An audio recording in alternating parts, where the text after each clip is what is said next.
Madame, Monsieur, bonsoir. Bienvenue dans le 20h de la RTS. Voici les titres de ce journal. À quelques jours de la fin de son mandat, le chef de l'État a fait ses adieux à son cabinet. Dans une cérémonie empreinte d'émotion, ses collaborateurs ont remercié le président Macky Sall pour la confiance. Son successeur au Palais de la République est un breveté de l'ENA. Le président Bassirou Diomaye Diakhar Faye est diplômé de l'École nationale d'administration. Près de 20 ans après son passage à l'ENA, ses camarades le décrivent comme un étudiant modèle. Également dans l'actualité, la RTS honorée des agents de la radio-télévision sénégalaise sont élevés chevaliers dans l'ordre national du Lion, des hommes et des femmes au service de l'audiovisuel public distingué pour service rendu à la nation. Et puis nous reviendrons sur les célébrations du chemin de croix. Dans ce journal, nous irons à Saint-Louis et à Ziguinchor pour la messe du Vendredi Saint. Avant cela, à la cathédrale Sainte-Anne de Thiès, on a commémoré le Triduum pascal.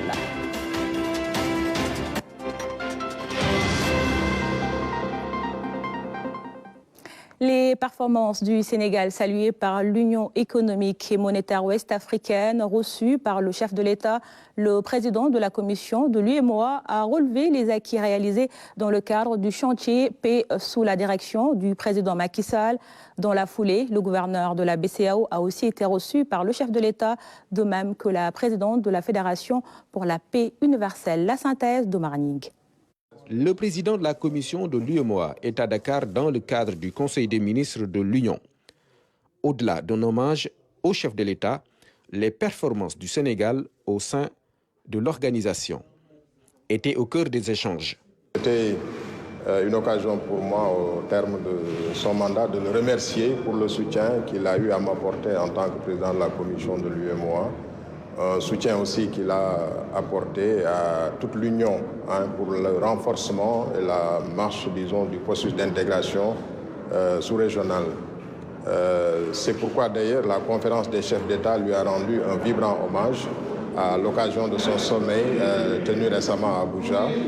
Et hier, en marge ou à l'occasion en tout cas du Conseil des ministres de l'UEMOA, les ministres de notre Union lui ont rendu un vibrant hommage pour cette contribution importante à la marche de notre Union économique et monétaire. Ça a été également l'occasion de saluer les réalisations importantes que nous avons eu à noter au niveau du chantier important du comité de haut niveau sur le chantier paix et sécurité qu'il préside depuis 2013. Et ce comité haut niveau a enregistré des résultats importants qui ont été salués par le Conseil des ministres, mais salués également précédemment par la conférence des chefs d'État et de gouvernement. Nous l'avons informé de la situation de notre Union au plan économique, où sur cette année 2024, nous avons prévu un taux de croissance de l'ordre de 7%. Et sur ces 7% prévus au niveau de l'Union, le Sénégal est parmi les pays performeurs, si on peut l'appeler ainsi, avec un taux de croissance prévu sur 2024 de près de 9%. Donc pour montrer à quel point le Sénégal est un pays important, au-delà d'être le deuxième pays en termes d'économie et en termes de PIB, deuxième pays de l'Union, mais en termes de taux de croissance aussi. Actuellement, le Sénégal a l'un des taux les plus élevés dans notre Union, et même en Afrique, si nous comparons ce qui se passe dans la sous-région. Dans le même sillage, le gouverneur de la Banque centrale des États de l'Afrique de l'Ouest. Même marque de gratitude. Nous avons également saisi cette opportunité pour exprimer toute notre connaissance, toute notre gratitude à son Excellence, Monsieur le Président Macky Sall, pour tout le soutien, tout l'engagement, son implication personnelle, celui de son gouvernement envers l'Union monétaire ouest-africaine et la Banque centrale. Le Sénégal, à travers le président de la République, en concertation bien sûr avec ses pairs, chefs d'État, ont toujours pris les mesures, les décisions qui font que notre union aujourd'hui est une union monétaire solide. Les performances, elles sont là. Ce sont des performances qui sont très crédibles en termes de croissance économique, en termes d'inflation, en termes de stabilité monétaire et stabilité extérieure. Et donc, nous avons vraiment tenu à remercier le président de la République pour tout ce soutien. Et ce soutien s'est matérialisé également par sa présence effective à des moments clés, à des moments charnières de notre union monétaire. Le chef de l'État a également reçu la Fédération pour la paix universelle. La délégation est conduite par la présidente Dr Catherine Régnier. C'était juste pour vraiment féliciter le Sénégal pour les merveilleuses élections qui ont eu lieu et le succès et le modèle de la démocratie en Afrique qui se trouve ici au Sénégal.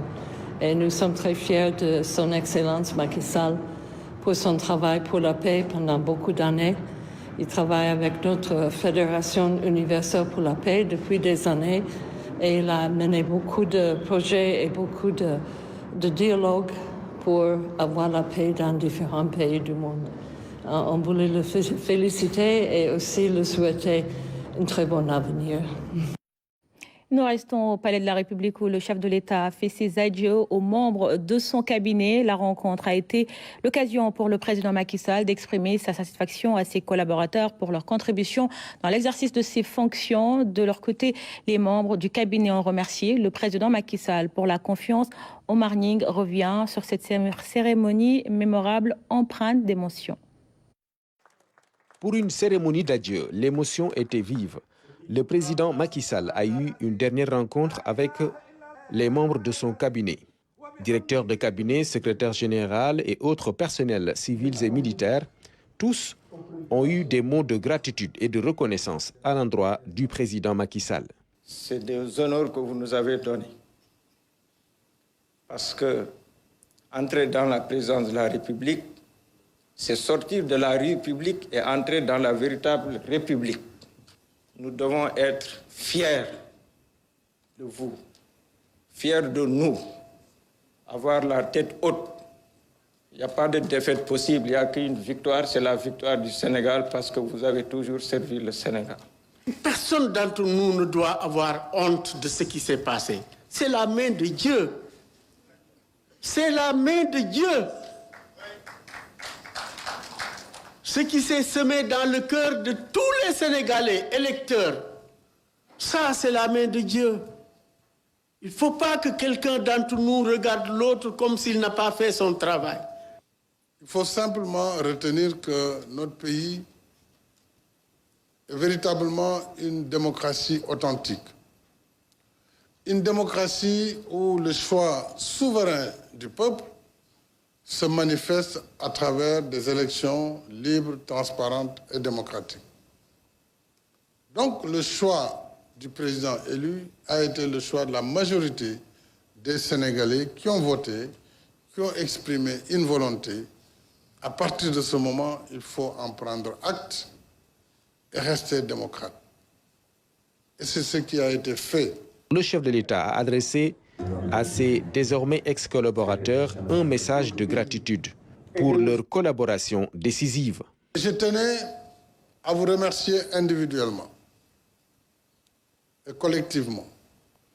Individuellement, puisque chacun d'entre vous a été le fruit d'une désignation, d'un choix, d'une nomination par mes soins.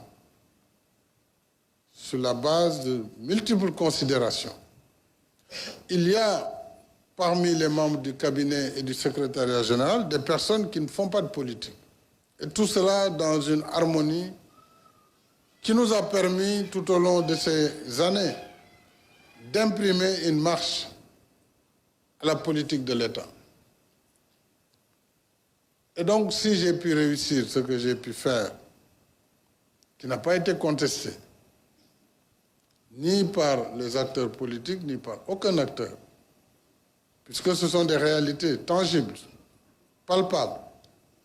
Si ce travail a été fait, il a été fait aussi grâce à votre contribution, à votre apport au quotidien. Sans être dans les feux des projecteurs, vous avez été les dignes collaborateurs dans l'efficacité, dans la loyauté. Pour le reste, le président Macky Sall a rappelé que le changement intervenu est à inscrire dans le cours normal du processus démocratique dans notre pays. C'est pourquoi il a félicité le président Bassirou Diomaye Faye en demandant à ses compagnons d'être résilients et dignes dans leur nouveau statut. Son successeur, justement, le président Bassirou Diomaye Diakhar Faye, est diplômé de l'École nationale d'administration, l'ENA, qu'il a intégré en 2005. Élève inspecteur des impôts, à cette époque, il était déjà décrit comme un modèle pour beaucoup. Seydina Alioune Fall. Bassirou Diomaye Diakhar Faye est un énarque, c'est-à-dire un ancien élève de l'École nationale d'administration. Cette porte, il l'avait franchie il y a 20 ans, faisant ainsi partie d'une cohorte de 34 candidats sélectionnés à l'issue du concours d'entrée à l'ENA entre 2004 et 2005. Le président Bassirou Diomaye Faye a fréquenté la section impôts et domaines. Donc il a été reçu à l'issue du concours direct. Je pense bien qu'il est entré avec une maîtrise en droit. Il était un élève très brillant. Si l'on s'en fie aux résultats scolaires que nous avons trouvés sur les documents, un élève intelligent, discret, d'après certains témoignages, discret et travailleur, un élève ponctuel, assidu, mais très rigoureux. Donc aucun incident n'a été signalé au cours de sa formation. Donc il a suivi vraiment un cursus normal et il est sorti avec des résultats satisfaisants. De bons résultats d'ailleurs, de très bons résultats. À l'École nationale d'administration où Bassirou Diomaye Diakhar Faye a passé 2 ans, on a pu rencontrer un de ses promotionnaires. Son Excellence, Monsieur le Président de la République, Bassirou Diomaye Faye, est un camarade de promotion. Donc c'est un monsieur très serviable, très courtois, avec qui nous avons partagé 2 années ici. Donc également très convivial. Donc nous avons fait la formation ensemble.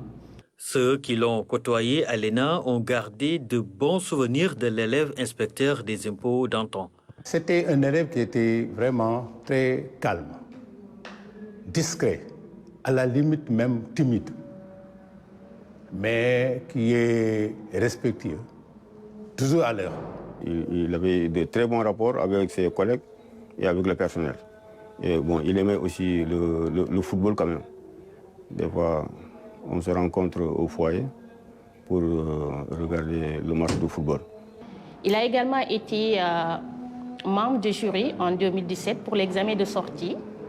Et c'est lui-même qui avait proposé le sujet pour la note de synthèse pour le cycle A. Le président Bassirou Diomaye Diakhar Faye et sa promotion ont suivi la majeure partie des cours dans cette salle. Après 2 ans de formation ici à l'ENA, Bassirou Diomaye Faye a rédigé son mémoire intitulé « Régimes spéciaux et exemptions en matière de droit d'enregistrement ». À la lecture de ce thème, vous vous rendrez compte que c'est d'une pertinence certaine pour la section impôts et domaines. Et c'est un mémoire qui a été encadré par un doyen, l'inspecteur Abdou Faye, très connu aux impôts pour ses compétences en matière d'enregistrement. Le président Bassirou Diomaye Diakhar Faye a effectué un parcours académique exemplaire. Comme son prédécesseur, il est considéré comme un pur produit de l'école sénégalaise. Le président Bassirou Diomaye Diakhar Faye, élu président de la République le 24 mars dernier, le Conseil constitutionnel vient de confirmer les résultats provisoires. C'est un reportage de Salou Seck. C'est désormais officiel. Bassirou Diomaye Diakhar Faye remporte l'élection présidentielle avec 54,28% des suffrages. Il devient ainsi le 5e président de la République du Sénégal. Le candidat de la coalition Diomaye Président est suivi par Amadou Ba. De Benno Bokk Yakaar, l'ancien Premier ministre obtient un score de 35,79% des voix. Aliou Mamadou Dia du Parti de l'Unité et du Rassemblement Pur arrive en 3e place. Il récolte ainsi les 2,80% des suffrages valablement exprimés. Le leader de la coalition Khalifa Président est à la 4e position avec 1,56% des voix.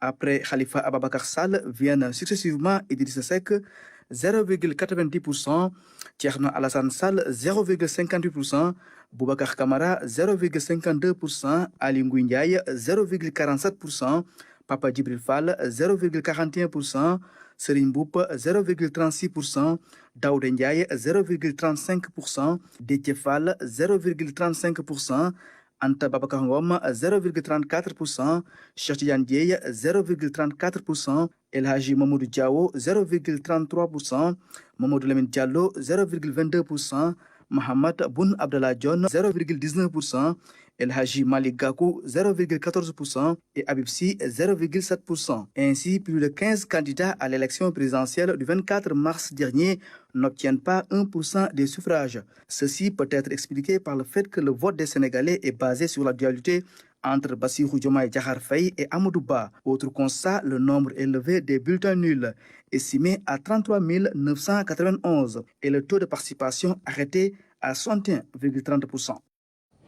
Je vous le disais dans les titres, chevaliers dans l'Ordre national du Lion, des agents de la RTS en service et à la retraite ont été honorés par le président Macky Sall. Ils ont reçu leur distinction ce matin des mains du général de corps d'armée Meïssa Niang, grand chancelier de l'Ordre national du Lion. Une récompense synonyme de mérite et reconnaissance de la patrie à un personnel brillant au parcours méritant. Ibrahim Ndang. Consécration d'un acte de haute portée symbolique. Reconnaissance de la patrie pour service rendu. D'un nombre de 16, ils sont des agents actifs ou à la retraite à être décorés chevaliers dans l'Ordre national du Lion. Des journalistes qui ont blanchi sous le harnais sont aujourd'hui à l'honneur. À tout seigneur, tout honneur. Toutes ces personnes qui ont été décorées aujourd'hui, à mon sens, méritent ça. Et la RTS, c'est une institution publique qui travaille pour le public. Et c'est la plus haute autorité publique qui a reconnu aujourd'hui les efforts des agents, toutes générations confondues. Parce que Michel Diouf m'a encadré à la radio, Abou Alassane. Et aujourd'hui, je me retrouve avec eux dans la même catégorie de personnes qui ont été distinguées par le président de la République, après avoir observé tant soit peu le travail que l'on fait au sein de la télévision, mais avant, à la radio. Et pour nous, c'est un honneur. Quand on est honoré, c'est la RTS qui est honorée. Parce qu'au-delà de nos personnes, c'est le label RTS qui prime sur tout.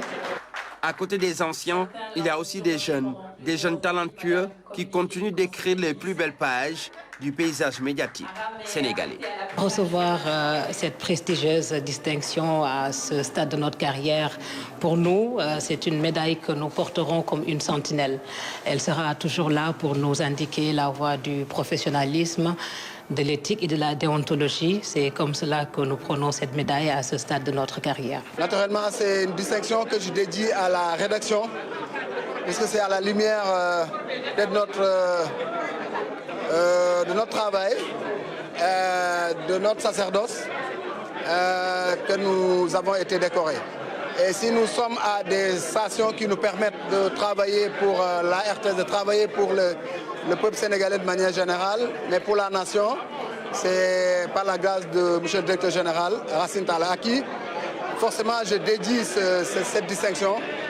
Après, comme je l'ai dit, la rédaction, c'est tous mes collaborateurs, Hadikan, le directeur de la télévision d'Ahaba, et tous mes collaborateurs Ramata, je n'oublie personne, mais je la dédie aussi à ma famille, mon épouse, mes enfants, à ma famille au sens élargi du terme et à tout le peuple ndiaganiao de manière générale.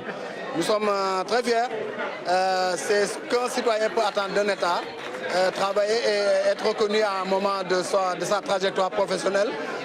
C'est le cœur rempli que nous parlons et nous remercions le directeur général qui ne cesse de nous mettre sur un piédestal, mais qui nous permet tout simplement de pouvoir être au service de notre pays, au service de notre nation. Sentiment du devoir accompli pour des acteurs exemplaires. Avec beaucoup d'émotion que nous avons reçu cette distinction, mais je pense qu'avant tout aussi, il faut rendre grâce à Dieu, avec une pleine pensée à nos parents qui ont su nous assurer une éducation de qualité, mais également à nos familles respectives, nos enfants, nos épouses, mais surtout au directeur général de la RTS qui a su faire confiance à un personnel de qualité, un personnel résilient. Cette médaille, je la dédie également au personnel de la télévision nationale. C'est vrai qu'il y a le directeur qui a été décoré, qui a reçu une distinction, mais seul je ne peux pas réussir. Il y a eu des équipes qui m'ont accompagné, donc je dédie cette médaille à toutes les équipes de la télévision nationale.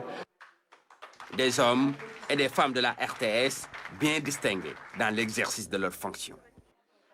La patrie est reconnaissante aujourd'hui pour honorer les agents méritants de la RTS au niveau de la radiodiffusion comme de la télévision, des agents actifs et des agents retraités qui ont tous et toutes participé à l'édification de cette maison qui fait la fierté de tout le Sénégal. Parce que la RTS, qui réunit toutes les sensibilités nationales, comme vient de le dire monsieur le directeur général, est un vecteur de communication du Sénégal dans ses différentes composantes. Des visages, des voix qui sont nombreux à participer au rayonnement de la radio et de la télévision nationale. Aujourd'hui, tout le mérite leur revient. Pour la RTS, je pense que ces dernières semaines, c'est les planètes qui s'alignent. Après l'inauguration par le chef de l'État de notre tour R+10, après la signature il y a quelques jours du décret de financement de l'audiovisuel public, aujourd'hui la décoration quand même de 16 agents plus le directeur général, je pense que c'est un grand moment pour la RTS. Et je pense que ces décorations sont méritées parce que vous savez, l'audiovisuel public, c'est comme un sacerdoce. On est au service des populations, on est au service de l'État, on est au service des politiques publiques. Et on est là pour la diversité, la pluralité et la résorption aussi de la fracture territoriale. On est là pour l'équité territoriale tout simplement. Et nous avons, n'est-ce pas, la mission d'aider à assurer la cohésion nationale, la cohésion sociale. Cette cérémonie de décoration a été riche en enseignements. Des agents fiers d'être élevés au rang du chevalier dans l'Ordre national du Lion. Une distinction synonyme de reconnaissance. Je vous propose à présent la réaction d'autres agents distingués. Ils sont toujours au micro de Ibrahim Mandang.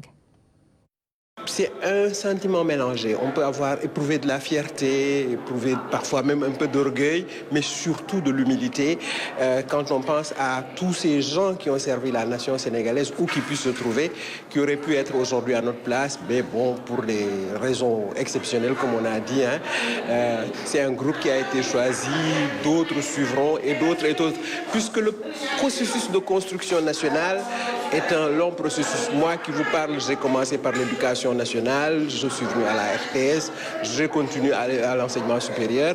Donc finalement, c'est un très long processus. Et je crois que chacun, où est-ce qu'il puisse se trouver, a sa pierre à apporter à l'édifice de la construction nationale. Vraiment, c'est une fierté et un plaisir d'avoir été parmi les récipiendaires pour recevoir ce chevalier dans l'Ordre national du Lion. Je rends grâce à mes deux parents qui ne sont plus de ce monde, mais qui certainement auraient été fiers de moi. Je dédie ça à tout le personnel de la RTS parce que c'est un travail d'équipe. Sans tout un personnel derrière, on n'aurait pas pu vraiment taper dans l'œil du peuple sénégalais et du président de la République pour pouvoir bénéficier de cette médaille. C'est un sentiment de joie et de satisfaction pour avoir servi mon pays. Et aujourd'hui, je pense que chaque travailleur, chaque agent, au courant de sa carrière ou en fin de carrière, souhaiterait quand même avoir des remerciements de la République, des remerciements du service public. Et nous avons aujourd'hui la chance donc d'arborer cette médaille. Et je souhaite à tous mes sœurs et à mes consoeurs donc d'avoir un jour cette distinction. Félicitations à tous les récipiendaires. C'est autre bonne nouvelle pour le personnel de la RTS. Le nouvel accord d'entreprise a été signé ce matin, occasion pour la direction générale de rappeler les nombreux investissements consentis au profit des agents. L'objectif est de mettre les travailleurs de la radio-télévision sénégalaise dans de bonnes conditions. Ibrahim Mandang. L'aboutissement d'un long processus, l'acte de la délivrance. Voilà 3 ans que le combat a été engagé, l'accord d'entreprise finalement signé. Et c'est avec le sourire aux lèvres que le directeur général a posé sa signature, en même temps que le secrétaire général du SYNPAP, syndicat majoritaire à la RTS. Notre credo d'abord c'était la médiation, la négociation au lieu de la violence. Et ce qui a fait que nous avons pendant très longtemps mené des échanges avec la direction pour aboutir à cet accord que vous avez vu aujourd'hui. Un accord significatif qui permet d'améliorer les conditions sociales des travailleurs de la RTS, comme le stipulent certains textes réglementaires. La loi 97-17 du 19 décembre 1997 portant un nouveau code du travail précisait en son article L92 qu'on pouvait installer donc des accords d'établissement qui constituent un contrat collectif de travail à contenu social avancé. Et je crois que les évolutions qui sont notées aujourd'hui dans la rémunération prouvent jusqu'où il était important, Monsieur le Directeur général, disons, de puiser dans ce que vous aviez de meilleur pour accepter, avec les organisations syndicales, des améliorations qui permettaient aux travailleurs de recouvrer ce qui était un attribut de leur dignité. Une dignité ainsi retrouvée, l'occasion de rappeler les nombreux avantages consentis par la direction générale au profit des agents. Depuis le début de l'année 2024 et bien avant, les bonnes nouvelles s'enchaînent. Le DG parle de planètes qui s'alignent. Notification de terrain à usage d'habitation à Diamniadio. Octroi d'autres terrains en Bourg 4. Inauguration de la tour R+10 par le chef de l'État le 20 mars dernier. Signature du décret portant financement du service public de l'audiovisuel et, cerise sur le gâteau, la signature du nouvel accord d'entreprise tant attendu par les agents de la RTS, tenaillé par un quotidien des plus difficiles. Sa gestation n'a pas cependant été un long fleuve tranquille. Elle a été, Monsieur le Directeur général, à votre corps défendant, parsemé d'embûches. Principal point d'achoppement, l'introduction d'une clause de mobilité dans le texte en discussion par la Direction générale pour se conformer au Code du travail. En effet, un audit social commandité par le Conseil d'administration en 2016 et exécuté par un cabinet indépendant a conclu en l'illégalité des décisions d'embauche signées par les différents directeurs généraux qui se sont succédés à la tête de la RTS, une pratique donc que Monsieur le Directeur général ici présent a trouvé en place à son arrivée à la tête de l'entreprise en 2012. Depuis 2016, en application des recommandations de cet audit, Monsieur le Directeur général, vous signez des contrats de travail en bonne et due forme avec les nouvelles recrues en lieu et place de décisions d'embauche. La signature de la convention a été retardée parce que relatif à la clause de la mobilité. Non, cela aujourd'hui l'avait bien accepté. Le seul point d'achoppement, c'était la clause de mobilité. Je dis que moi, faites des grèves, allez à la radio, faites ce que vous voulez. Moi, je suis un DG responsable. Je n'accepterai pas que des gens du service public, des Sénégalais bon teint, refusent la mobilité. Simplement, il faut se fonder sur notre mission. Nous devons faire la promotion de la diversité culturelle, la pluralité linguistique, jouer sur la cohésion nationale et être partout où un Sénégalais se trouve pour qu'il écoute sa radio et dans toutes les langues. Donc nous sommes appelés à travailler partout sur le territoire national. Ça, c'est pas négociable. Et c'est pourquoi j'ai dit que je l'introduis de façon explicite. Et on l'a fait. Mais il n'y a pas que cela. Quand on vous affecte quelque part, on va vous accompagner avec un montant de 500 000. Vous allez vous pouvoir abonner à l'électricité, à l'eau, payer le premier mois peut-être de votre enfant s'il s'agit de l'école privée. La signature de cette nouvelle convention aura donc un impact positif pour les agents. L'objectif pour la direction générale est de mettre les travailleurs de la RTS dans des conditions optimales de travail. L'actualité, c'est aussi les chrétiens qui célèbrent Vendredi Saint. Ce jour, à Ziguinchor, la cathédrale Saint-Antoine de Padoue a abrité un chemin de croix vivant, ce qui a permis aux fidèles de commémorer la Passion du Christ, de grands moments de dévotion et de prière décrits par Abdoulaye Sinkaré. Les derniers instants du Christ, retracés ici par ces jeunes, dans la cour de la cathédrale Saint-Antoine de Padoue.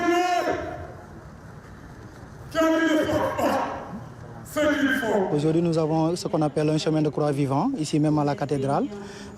Pour nous, d'abord, le chemin de croix, d'abord, ce qu'il faut retenir, c'est que c'est un moment qui nous permet, nous, en tant que chrétiens, de pouvoir nous remémorer de ce qu'a vécu notre Christ, notre Sauveur, lors de ces derniers jours, lors de sa passion.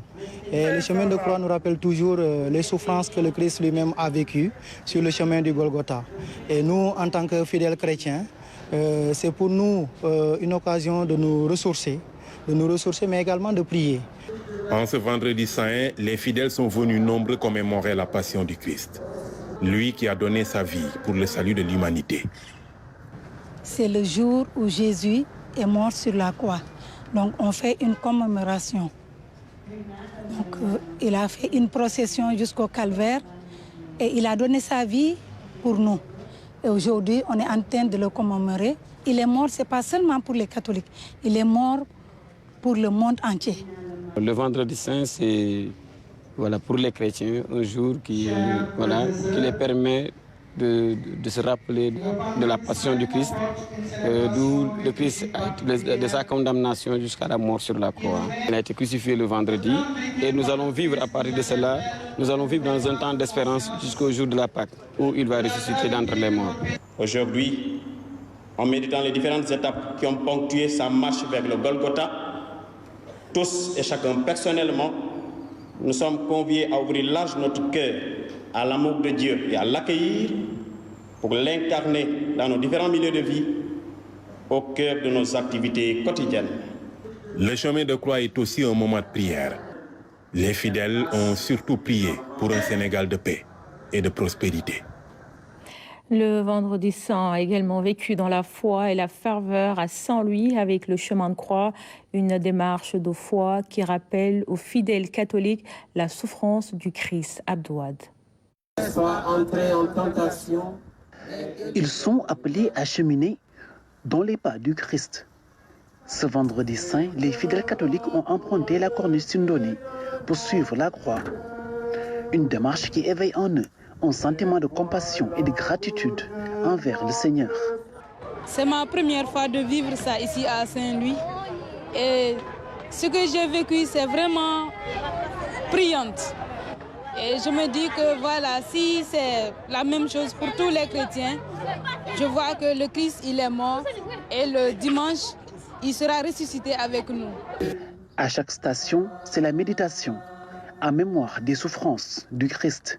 Pour ce chemin de croix, le sens, on fait juste en mémoire. Donc c'est en mémoire pour nous les chrétiens, tous les chrétiens du monde.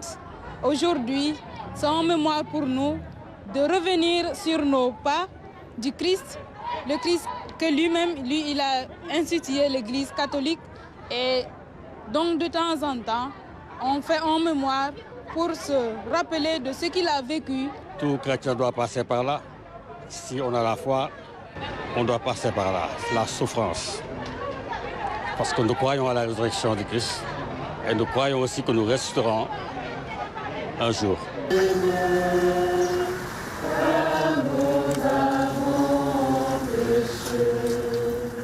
Un chemin de croix et de prière, une démarche de foi chargée d'histoire et d'enseignement. Il ne faudrait pas que tout ce que Jésus a accepté comme souffrance, que ce soit en vain. Il faut que cela porte du fruit aujourd'hui dans la vie des croyants, des chrétiens. On le dit, vous voyez, il vous a aimé jusqu'à donner sa vie pour vous. Et il vous dit, aimez-vous les uns les autres comme je vous ai aimé. L'amour du prochain, le pardon, autant de messages véhiculés durant cet important rendez-vous. Cela veut dire se mettre au service des autres. Et je le disais quelque part, les autorités, que ce soit le président, toute autorité, c'est pour servir, c'est pas pour se servir. Et c'est ça la leçon. Nous sommes prêtres, mais nous sommes, j'allais dire, comme les boys des fidèles. Dans la cathédrale, des prières pour la paix et la concorde dans le monde, et surtout au Sénégal, qui sort d'un scrutin apaisé. Le cœur de Jésus est grand, tellement grand qu'il englobe le monde entier. Et donc, dans nos prières, nous pensons toujours à toutes les personnes, particulièrement les personnes en difficulté, les pauvres, les malades, les immigrés, toutes les personnes qui souffrent de quelque souffrance que ce soit, nous pensons à ces gens-là. Voilà. Et nous avons prié, comme vous l'avez entendu tout à l'heure, pour toutes ces personnes, même pour les autorités, même pour ceux qui ne croient pas. Il y en a qui ne croient pas encore en Dieu aujourd'hui. Ce vendredi saint est le deuxième jour du Triduum pascal. La fête de Pâques sera célébrée ce dimanche. La Semaine sainte, vous le savez, est le cœur de la foi qui est célébrée. Elle est ponctuée par différentes manifestations. Parmi elles, le Triduum pascal. C'est une période de 3 jours pendant laquelle l'Église célèbre la passion, la mort et la résurrection de Jésus-Christ à la cathédrale Sainte-Anne de Thiès. Les fidèles chrétiens, vous allez le voir, ont célébré la messe du jeudi saint. Fatimata Banelba y a également pris part.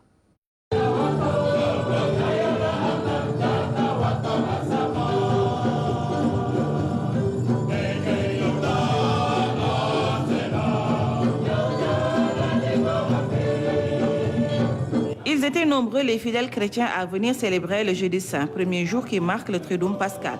Dans la soirée, les fidèles se sont réunis à la cathédrale Sainte-Anne pour une messe qui commémore l'ultime repas de Jésus, la Cène. C'est lors de ce repas qu'il annonce à ses disciples le don sacrificiel de sa vie par amour et pour le salut des hommes. Tandis qu'il mangeait, Jésus prit du pain, le bénit, le rompit et le donna aux disciples en disant, « Prenez, mangez, ceci est mon corps. » Puis, prenant une coupe, il rendit grâce et la leur donna en disant, « Buvez-en tous, car ceci est mon sang, le sang de l'alliance qui va être répandu pour une multitude en rémission des péchés. » Matthieu 26, 26, 28. À travers ces paroles, Jésus nous donne ainsi son corps et son sang. En se donnant lui-même comme victime, Jésus accomplit toute la loi et les préceptes de Dieu. Durant la célébration du jeudi saint, les fidèles chrétiens font également mémoire du lavement des pieds, qui a la même signification que l'Eucharistie. Cet acte rappelle que Jésus est venu pour se faire serviteur, mais également offrir sa vie à ses disciples. Un symbole d'humilité pour le chrétien. Le lavement des pieds est un message fort. Jésus lui-même, en donnant sa vie, a manifesté un amour immense pour toute l'humanité. Il nous a aimés jusqu'à donner sa vie. Il nous a aimés pour nous donner la vie de Dieu. Et il invite justement tous les chrétiens, ceux qui croient et espèrent en lui, à l'imiter dans le service, dans le don d'eux-mêmes, par amour pour les autres et en son nom. Et c'est ça le message que nous pouvons retenir, un message important. C'est donc avec joie et allégresse que les fidèles, en communion avec les prêtres et les religieuses, ont commémoré le dernier repas de Jésus avec ses disciples. Après la célébration du jeudi saint qui consacre l'institution de l'Eucharistie, les fidèles vont vivre les autres étapes de foi par le chemin de croix du vendredi saint qui symbolise le deuil et finir avec la résurrection, le jour de Pâques. À Touba, les recommandations durant le mois de Ramadan bien respectées sur instruction du Khalif général des Mourides, le Daïra Hizbut Tarqiyyah récite des Khasaïd de Cheikh Khadim Serigne Touba. Près de 5000 ndogou sont aussi distribués chaque jour aux fidèles musulmans dans l'enceinte de la grande mosquée durant tout ce mois béni. Dame Silla. Touba, la capitale du mouridisme, vibre au rythme des sonorités du Coran et des panégyriques de Cheikh Ahmadou Bamba durant tout le mois béni du Ramadan. Chaque jour, à la résidence Cheikhul Khadim, le Daïra Hizbut Tarqiyyah récite et chante les Khasaïd de Cheikhul Khadim.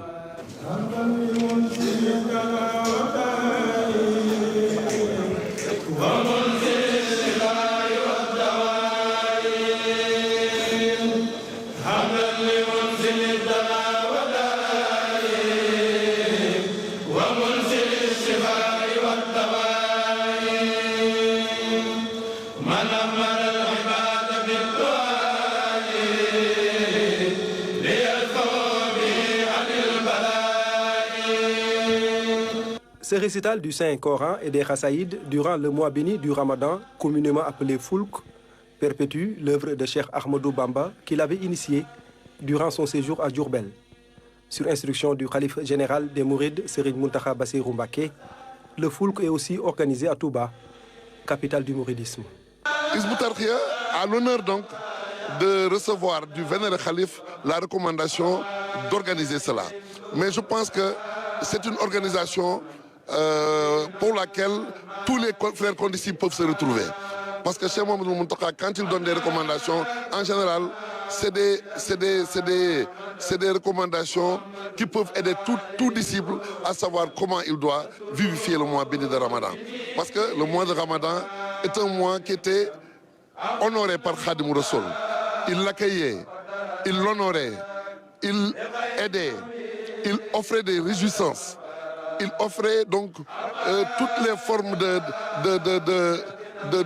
d'honneur aux disciples, aux frères musulmans, aux autres dans le courant du mois de Ramadan. Parce que c'est un mois béni.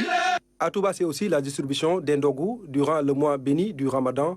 Chaque jour, plus de 5000 repas sont distribués aux fidèles musulmans dans l'enceinte de la grande mosquée par le daïra Moukhaddamatoul Khidma. Moukhaddamatoul Khidma day mën nañu wax ne li muy def ci koor gi lépp mën nañ ko delloo ci benn baat mooy action sociale mooy dimbale jaami yàlla yi ci luy tax seen koor gën a jàppandi. Moukhaddamatoul Khidma s'investit dans l'action sociale, c'est-à-dire accompagner les fidèles musulmans à accomplir le Ramadan dans les meilleures conditions. Donc, ni ngeen ko xamee at mu jot danañu daje commission culturelle bi dana daje bu dee lu jëm ci wàllu ndogo yi nag moom bés bu yàlla sàkk lay doon bés bu ne waajal nañu ay ndogo loo xam ne dana àgg ci. D'abord, on organise des conférences religieuses tout le mois avec des thèmes divers et variés. Ensuite, on distribue chaque jour 5000 repas pour la rupture du jeûne dans l'esplanade de la grande mosquée de Touba. loolu lépp mbooloo mu bare lay doon moo xam ne lu mu néew bés bu set lu mu néew gën jaa néew ñeenti junni ak juróom-benn téeméer ak lu topp dañ fi doge. Le mois béni du Ramadan, un mois de pardon et de partage. Dans la capitale du mouridisme, le Ramadan se vit dans toute sa dimension temporelle et spirituelle. Et c'est ainsi que s'achève cette édition. Merci pour votre fidélité. Bonne soirée à tous et à demain dès 20h.